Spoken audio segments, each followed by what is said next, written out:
Well, hello there. This is Business Prime. My name is Kelvin Nyakundi. Now, youth in Kenya are turning up the heat on policymakers over the country's deepening unemployment crisis.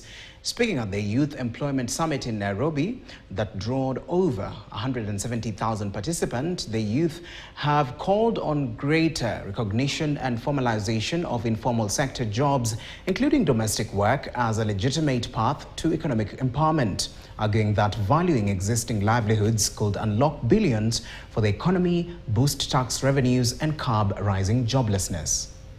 I think we view domestic workers as people who really don't need skills, and that is why we don't have majority of the youth entering into the care economy as another sector that is very potential to provide opportunities.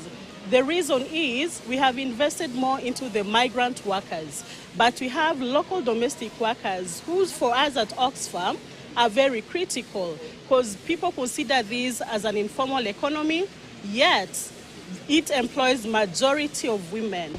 As employers, I want to say that the thing that is really taking back youth is them not knowing what is making them not get into these jobs. These are good jobs for them.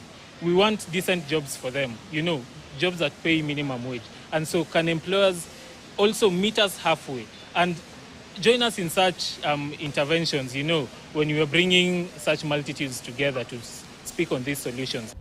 Kenya's green transport dream has